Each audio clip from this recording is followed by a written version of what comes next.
विधान परिषदेच्या निवडणुकीमध्ये शिवसेना शिंदे खूप गटाचे बंडखोर उमेदवार रेश्मा काळे यांनी काल उपमुख्यमंत्री एकनाथ शिंदे यांच्या भेटीनंतर त्यांनी माघार घेतली। आज भाजप शिवसेनेची या ठिकाणी बैठक पार पडली आहे।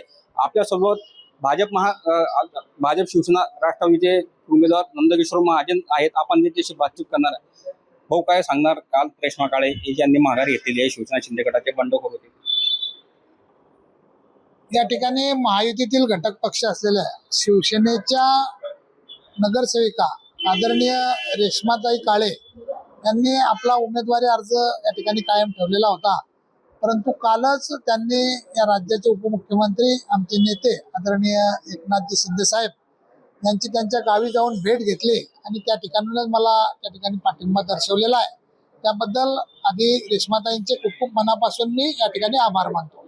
भाऊ, रेश्मा काळे यांनी आधी सुरुवातीला सांगितलं होतं की जर आता समजा नाशिकचे मध्ये जे भाजपचे बंडखोर आहे त्यांनी जर माघार घेतली तर मी देखील जळगावमध्ये माघार घेणार आहे।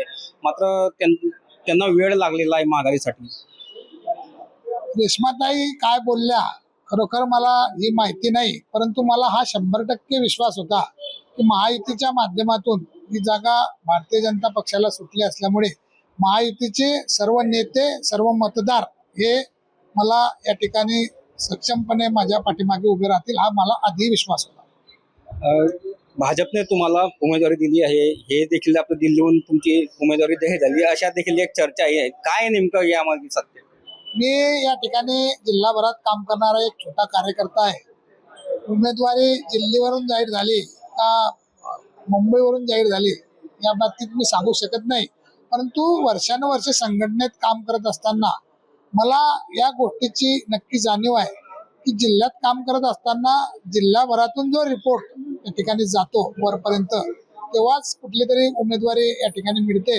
म्हणून अशी डायरेक्ट दिल्लीवरून उमेदवारी जाहीर होईल असं मला काही वाटत नाही। या ठिकाणी आमचे नेते आदरणीय गिरीश भाऊ असतील, आमचे सर्व आमदार असतील, आमचे सर्व पदाधिकारी असतील, यांनीच कदाचित माझ्या नावाची शिफारस केली असेल, म्हणूनच मला या ठिकाणी उमेदवारी मिळाली। भाऊ, आपलं एक विकासाचं विजन काय असणार आहे? आता तुमच्यावर म्हणजे पूर्ण जळगावची जबाबदारी असणार, विधान परिषदेची निवडणूक आहे, पूर्ण जळगावातून जे नगरसेवक आहेत ते तुम्हाला मतदान करतील, नेमके आपले आता या आपलं काय असणार विजन? आता विधान परिषदेच्या निवडणुकीनंतर निकालानंतर खरोखर तर मी सर्व जळगाव जिल्ह्याचा पुन्हा या ठिकाणी सर्व नगरपालिका क्षेत्राचा दौरा या ठिकाणी करणार आहे। त्यानंतर जे नगरसेवक बंधूंच्या किंवा नगराध्यक्ष त्यांच्याशी चर्चा करून त्यांच्या कुठल्या कुठल्या अडीअडचणी आहे किंवा माझ्या माध्यमातून त्या ठिकाणी विधान भवनात त्यांच्या माध्यमातून कुठल्या कुठल्या त्यांच्या अडचणी मी त्या ठिकाणी मांडू शकतो आणि त्या ठिकाणी नगरपालिका क्षेत्राला कसा न्याय देऊ शकतो हा मी प्रयत्न करणार आहे। खरं तर या ठिकाणी जिल्हा परिषदेच्या निवडणुका झाल्या नाही, म्हणून जिल्हा परिषद सदस्य म्हणून या ठिकाणी मतदार नसले तरी ग्रामीण भागाकडे लक्ष ठेवणं हे मला क्रमप्राप्त आहे। त्यामुळे जिल्हाभरात एकंदरीत जिल्हाभरात मध्ये नगरपालिका क्षेत्र असेल किंवा ग्रामीण भाग असेल यातल्या समस्या ऐकून त्या कशा मार्गी लावता येतील यासाठी मी 100% प्रयत्न करणार आहे। हो, काल गिरीश महाजन यांनी म्हटलं होतं की जे तुमचे प्रतिस्पर्धी आहे अनिल चौधरी, शरद तायडे हे देखील आमच्या संपर्कामध्ये आहे, ते देखील एक आपलं तुम्हाला पाठिंबा देतील असं देखील त्यांनी सांगितलं होतं। काय या विषयावर मी काही सांगू शकत नाही। मी सर्व जिल्हाभर आमचे जिल्हा अध्यक्ष असतील, आम्ही सर्व मंडळी मिळून या ठिकाणी प्रचारात व्यस्त आहोत। गिरीश भाऊंशी कोणाचं काय बोलणं झालं हे गिरीश भाऊ सांगू शकतील। गिरीश भाऊ आमचे नेते असल्यामुळे त्यांच्या प्रश्नाला मी उत्तर देऊ शकतो। रेश्मा काळेंनी जर माघार नाही घेतली असती तर आव्हान होते का तुम्हाला मोठे? या ठिकाणी निवडणुका असल्या म्हणजे आव्हान या ठिकाणी असतेच, परंतु मला 100% विश्वास होता की या ठिकाणी महायुतीचाच उमेदवार विजय होणार आहे। हो, एक तुमचे प्रतिस्पर्धी जे आहे अनिल चौधरी त्यांनी सांगितलं होते की नंदू महाजन हे ज्यांना एकाही नगरपालिकेच्या नगरसेवकांची नावं माहीत नाही आहे, ते एक चांगलं व्यक्तिमत्व देखील आहे असं देखील त्यांनी सांगितलं। त्यांनी चांगलं व्यक्तिमत्व म्हटलं हेच माझ्यासाठी विजयाचा मार्ग आहे।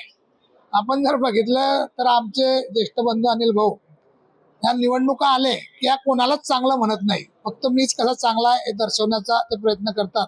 या आधीच्या काळातही त्यांनी 2 वेळा रावेर विधानसभेची निवडणूक लढलेली आहे आणि त्यावेळेशी त्यांची भाषा कशी असायची आणि त्यांचे स्वप्न कसे असायचे त्यावेळेस त्यांना सर्व मित्र आठवतात, सर्व होते आणि ते सांगतानाही अतिशय मोठ्या भाषेत ते सांगतात. त्यांचा काही विषय नाही, तो त्यांचा स्वभाव आहे. परंतु मला या ठिकाणी वाटते की मला त्या बाबतीत न बोललेलं बरं. आपलं किती टक्के विजय आपल्याला आहे, शाश्वती आहे? 100% विजयाची शाश्वती. हे होते आपल्यासोबत नंदकिशोर महाजन यांनी सांगितलं की आम्हाला 100% विजयाची खात्री असल्याचा विश्वास त्यांनी या ठिकाणी व्यक्त केला आहे. Nilesh Patil, Maharashtra times online, Jalgaon.